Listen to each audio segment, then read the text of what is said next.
Hi boys and girls, it's Miss Megan. I'm here at my house. You're probably at your house too. But I miss you and I can't wait till I get to see you again. But while we can't be together, I wanted to send you a little message. I thought I would share a story with you. This story is called Peter Rabbit. It's by Beatrix Potter. And I chose it because I've seen a lot of rabbits running around my neighborhood lately. I've seen lots of bunnies in my grass, and I think probably pretty soon, maybe in the next month or so, we're gonna see some baby bunnies running around out there too. It's that time of year. But get ready for this story, The Tale of Peter Rabbit. Once upon a time, there were 4 little rabbits, and their names were Flopsy, Mopsy, Cottontail, and Peter. They lived with their mother in a sandbank underneath the root of a very big fir tree. "Now, my dears," said old Mrs. Rabbit one morning, "you may go into the fields or down the lane, but don't go into Mr. McGregor's garden. Your father had a terrible accident there with Mrs. McGregor once. Now run along and don't get into mischief. I am going out." Then old Mrs. Rabbit took a basket and her umbrella, and she went through the wood to the baker's. She bought a loaf of brown bread and 5 currant buns. Flopsy, Mopsy, and Cottontail, who were good little bunnies, went down the lane to gather blackberries. But Peter, who was very naughty, ran straight away to Mr. McGregor's garden and squeezed under the gate. Boys and girls, do you remember what Peter's mom told them to do before she went to the baker's? She said, "Don't go to Mr. McGregor's." And Peter did it anyway. First, Peter ate some lettuce and some French beans, and then he ate some radishes. Then, feeling rather sick, he went to look for some parsley. But round the end of the cucumber frame, whom should he meet but Mr. McGregor? Mr. McGregor was on his hands and knees planting young cabbages, but he jumped up and ran after Peter, waving a rake and calling out, "Stop, thief!" Peter was most dreadfully frightened. He rushed all over the garden, for he had forgotten the way back to the gate. Uh-oh. Peter lost one of his shoes among the cabbages and the other shoe among the potatoes. After losing his shoes, he ran on all 4 legs and went faster. He might have gotten away altogether if he'd not unfortunately run into a gooseberry net and got caught by the large buttons on his jacket. It was a blue jacket with brass buttons, quite new. Peter gave himself up for lost and he shed big tears. Oh. But his sobs were overheard by some friendly sparrows who flew to him in great excitement and begged him to try to free himself. Mr. McGregor came up with a sieve which he intended to pop upon Peter, but Peter wriggled out just in time, leaving his jacket behind him. Peter rushed into the tool shed and jumped into a can. It would have been a beautiful thing to hide in, if it had not had so much water in it. Oh, poor Peter.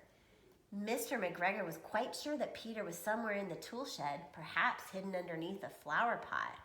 Can you see where Peter's hiding?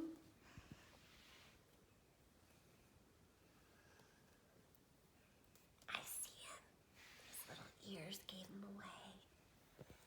Mr. McGregor began to turn them over carefully, looking under each one. And then Peter sneezed. Shoo! Mr. McGregor was after him in no time. He tried to put his foot upon Peter, who jumped out of a window, upsetting 3 plants. The window was too small for Mr. McGregor. He was tired of running after Peter, so he went back to his work. Peter sat down to rest. He was out of breath and trembling with fright. He had not the least idea which way to go. Also, he was very damp from sitting in that can. After a time, he began to wander about, going lippity, lippity. not very fast, and looking all around. I'm thinking he must have been limping, dragging a foot. He found a door in a wall, but it was locked. There was no room for a fat little rabbit to squeeze underneath. An old mouse was running in and out over the stone doorstep carrying peas and beans for her family in the woods. Peter asked her the way to the gate, but she had such a large pea in her mouth that she could not answer. Peter began to cry again. Then he tried to find his way straight across the garden, but he became more and more puzzled. Soon he came to a pond. A white cat was staring at some goldfish. She sat very, very still. Peter thought it best to go away. He'd heard about cats from his cousin Benjamin Bunny. Poor Peter, he's so lost. Boys and girls, have you ever felt lost like that before? Where you just can't find which way to go? That's a scary feeling. Peter went back toward the tool shed. Suddenly, quite close to him, he heard the noise of a hoe. Scritch, scratch, scratch, scritch. Peter scurried underneath the bushes, but soon as nothing happened, he came out, climbed upon a wheelbarrow, and peeped over. The first thing he saw was Mr. McGregor hoeing the onions. His back was turned toward Peter, and beyond him was the gate. Do you remember that gate from the beginning of the story? That's how Peter got into the garden in the first place. Do you think he's going to be able to get past Mr. McGregor? Oh my goodness, this is making me feel a little bit nervous. Peter got down very quietly off the wheelbarrow and started running as fast as he could along a straight walk behind some black currant bushes. Mr. McGregor caught sight of him at the corner, but Peter did not care. He slipped right underneath the gate and was safe at last in the wood outside the garden. Mr. McGregor hung up the little blue jacket and the shoes for a scarecrow to frighten away the blackbirds. Oh, he made it! He made it out under that little gate. Peter never stopped running or looked behind him till he was home to the big, safe fir tree. He was so tired that he flopped down upon the nice soft sand on the floor of the rabbit hole and shut his eyes. His mother was busy cooking.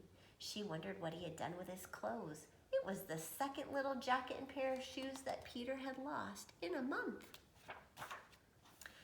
I'm sorry to say that Peter was not very well during the evening. His mother put him to bed and made some chamomile tea. She gave a dose of it to Peter, 1 tablespoonful to be taken at bedtime. But Flopsy, Mopsy, and Cottontail had bread and milk and blackberries for supper. The end. Oh, boys and girls, that was quite an adventure. I really miss seeing you. I hope that